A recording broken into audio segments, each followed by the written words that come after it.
আসসালামু আলাইকুম দর্শক, দেশ এবং দেশের বাইরে থেকে যারা আমার ভিডিওটি দেখছেন সকলকে ধন্যবাদ জানাচ্ছি। আমি আলামিন ভুইয়া আবারও চলে আসলাম আপনাদের মাঝে নতুন একটি ভিডিও নিয়ে। দর্শক, আজকে আমার আলোচ্য বিষয় একটি দেশব্যাপী আলোচিত একটি বিষয় বা একটি অপসংস্কৃতি চর্চা বলা যেতে পারে। সেটি হচ্ছে পুলিশের সাথে হাত মিলিয়ে বিএমপি ও সমন্বয়কদের সারা দেশে মামলা বাণিজ্য রমরমাট। দর্শক, হেডলাইন থেকে আজকের আলোচ্য বিষয়টি ক্লিয়ার। আমরা ইতিমধ্যে দেখতে পেরেছি বা জানতে পেরেছি 5ই অগাস্টের পর থেকে আজ অবধি পর্যন্ত সারা দেশে মিথ্যা মামলা, হয়রানি প্রতীয়মান চলছে। আপনার এই ষড়যন্ত্র চক্রান্ত, হয়রানি, মিথ্যা মামলা, এটা সারা দেশেই সমালোচিত, বহুল এবং আলোচিত বিষয়। এতে এক বিষয়ে একাধিক মামলা হতে আমরা দেখেছি। এক ঘটনায় একাধিক বাদী হয়ে একাধিক মামলা হয়েছে। এক মামলার মধ্যে আপনার শত শত থেকে ধরে হাজারে পরিণত হয়েছে আসামির সংখ্যা। আপনার বাদীকে যখন এই বিষয়ে কোনো তলব করা হয়, বাদী অকপটে সত্য বলে দেয় যে বাদী নাকি জানে না যে বাদীকে যে এই মামলায় বাদী করা হয়েছে। একটি হাস্যকর বিষয় হয়ে দাঁড়িয়েছে। যিনি অভিযোগ দায়ের করেছেন উনি জানেন না যে কার নামে মামলা হয়েছে, তিনি যে মামলার বাদী এটা উনি জানেন না। তো এর ভিতরের খবর হচ্ছে বিএনপি এবং সমন্বয়ক তারা মনে করেছে যে তারা এখন সুপ্রিম পাওয়ারে আছে।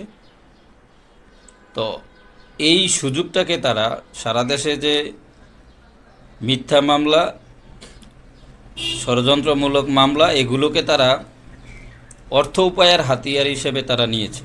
তো এতে পুলিশের একটি যোগসাযোগ আছে, কারণ পুলিশ ছাড়া তো এই কাজটা করা যাবে না। থানা পুলিশ ছাড়াও আদালতের মাধ্যমে একাধিক শত শত হাজার হাজার মামলা হচ্ছে। তো এগুলোর মাধ্যমে আপনার অনেক ক্ষেত্রে বাদী হয়েছে বিএনপির অঙ্গ সংগঠনের নেতৃবৃন্দ, আবার অনেক জায়গায় সমন্বয়করা, আবার অনেক জায়গায়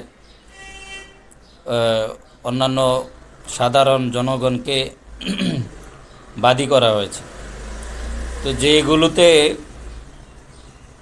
সাধারণ জনগণ বাদী, সেগুলোতে তত ব্যবসা বাণিজ্য হচ্ছে না।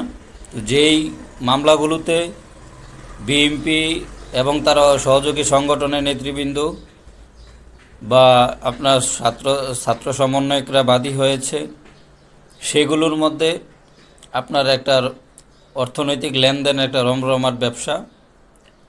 আপনার টাকা হলে নাম কেটে দেওয়া হচ্ছে, টাকা না দিলে মামলায় এজাহারভুক্ত আসামি করা হচ্ছে।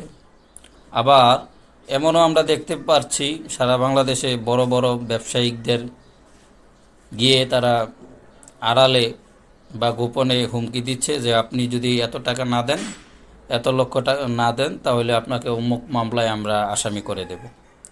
তো এখন তাদের কথায় সব কিছুই হচ্ছে, বাংলাদেশে উলুটপালুট হচ্ছে। আসামি করা কেন, তাদের কাছে আসামি করাটা তো একটা নর্মাল ব্যাপার, এর চেয়ে বড় কিছু করতে পারে। তো যারা আত্মসম্মান চিন্তা করে তারা আত্মসম্মানের ভয়ে টাকা দিয়ে দিচ্ছে। অনেকেই আমার মতন বা আমার অন্যান্য যারা আছে, আওয়ামী লীগ, ছাত্রলীগ, যুবলীগ, মহিলা আওয়ামী লীগ, মহিলা যুবলীগ, কৃষক লীগ, শ্রমিক লীগ বা বিভিন্ন ইউনিয়ন পরিষদের চেয়ারম্যান, মেম্বার, তাদের পরিবার পরিজন বা ভাইস চেয়ারম্যান, উপজেলা চেয়ারম্যান, মহিলা মেম্বার, এমন করে যারাই আছে বা আওয়ামী লীগ সমর্থিত যারা আছে বা পূর্বে কোনো ব্যক্তিগত বিষয়াদি নিয়ে তার সাথে জেলাসি ছিল, বিরোধ ছিল, এই জেলাসি বা বিরোধগুলা এখন তারা সুযোগ পেয়েছে, এইগুলাতে তারা এই হাতিয়ার হিসাবে নিচ্ছে অর্থ উপার্জনের, যে তুমি যদি এত টাকা না দাও তাহলে তোমাকে এই মামলায় ফাঁসিয়ে দেব, এই মামলায় নাম দিয়ে দেব। তো বেচারা বা ভুক্তভোগীরা অনেকেই মামলা থেকে পরিত্রাণ পাওয়ার জন্য লক্ষ লক্ষ টাকা, হাজার হাজার টাকা দিচ্ছে অনায়াসে। আর যারা দিচ্ছে না তারা মামলার আসামি রয়ে গিয়েছেন। তো আমি বলবো বিশেষ করে এতে বেশি সমালোচিত হয়েছে বিএনপি এবং বিএনপির অঙ্গ সংগঠনের নেতৃবৃন্দ। তো আমার এই কথাগুলো শোনার পরে বিএনপি পন্থী বা বিএনপি সহযোগী সংগঠন বা ছাত্র সমন্বয়করা অনেকে আমার এই ভিডিও নিয়ে, আমার আলোচনা নিয়ে বিরোধিতা করবেন, কিন্তু ভাই শাক দিয়ে মাছ ঢাকা যায় না, এটাই হচ্ছে সত্য। আপনারা যা করতেছেন হয়তো মনে করতেছেন যে আপনারাই এটা জানেন আর অন্য কেউ জানে না, এটা সারা দেশবাসী জানে। সারা দেশের মানুষের কাছে চা হোস্টেলে থেকে ধরে সর্বোচ্চ মহল পর্যন্ত এই বিষয়গুলো নিয়ে আলোচনা হচ্ছে।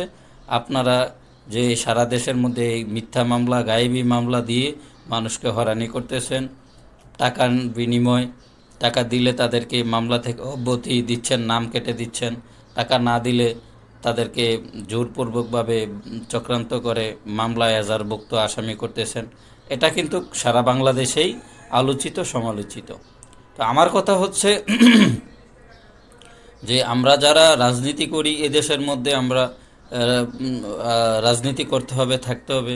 তো আমরা কেন ভাই একটা অপসংস্কৃতি চালু করতে যাচ্ছি? তো গতকালকে একটা ভিডিওর মধ্যে আমি বলেছিলাম, এটা কিছুটা প্রসঙ্গ এনেছিলাম। তো আমরা একটি বাজে একটি দৃষ্টান্ত আমরা কেন স্থাপন করছি? আমরা যারা রাজনীতি করছি, আমাদের আমাদের প্রত্যেকটা কাজে কিন্তু ভবিষ্যতের জন্য একটি দৃষ্টান্ত হয়ে যাচ্ছে। তো আমরা ভালো করলেও এটার দৃষ্টান্ত থাকবে, খারাপ করলেও আমাদের এই দৃষ্টান্তটা কিন্তু ভবিষ্যতের জন্য থাকবে। আমরা ভবিষ্যতের জন্য কি রেখে গেলাম, কি করতেছি, কি রেখে গেলাম, এটা আমরা চিন্তা করার প্রয়োজন আমি মনে করি। তো যারা এই সারা দেশে ব্যবসা বাণিজ্য করতেছেন, মামলা বাণিজ্য করে, তো আমার কথা হচ্ছে এই মামলা বাণিজ্য কতদিন করবেন? এইভাবে কি আপনারা এভাবেই কি আপনারা জীবনযাপন করতে পারবেন? না। কতদিন এভাবে জীবনযাপন করবেন ভাই? তো একটা ভালো দৃষ্টান্ত স্থাপন করুন, যে অভিযোগ আপনাদের বিরুদ্ধে জনগণ এনে সমালোচনা করে, এই অভিযোগ থেকে আপনারা কিভাবে পরিত্রাণ পাবেন সেই দিকে মনোনিবেশ হন, সেটাই মনে আমার কাছে ভালো হয়। আমার বলা আমি বললাম, বলবেন আমি উপদেশ দেওয়ার কে? আমিও হয়তো বা বলের ঊর্ধ্বে নয়, কিন্তু এমন কোনো দৃষ্টান্ত রাখবেন না যে দৃষ্টান্ত আপনার ভবিষ্যতের জন্য একটি খারাপ দৃষ্টান্ত হয়ে থাকবে। যদি পারেন ভালো কোনো কিছু রেখে যান, ভালো কিছু দৃষ্টান্ত স্থাপন করুন। সকলে ভালো থাকবেন। সকল মুজিব সৈনিকদেরকে আমি মনোবল বৃদ্ধি করার জন্য, ওই সকল ভেদাভেদ ভুলে গিয়ে, সকল মান অভিমান ভুলে গিয়ে ঐক্য হওয়ার জন্য আমি আহ্বান করছি। সকলে ভালো থাকবেন। জয় বাংলা, জয় বঙ্গবন্ধু।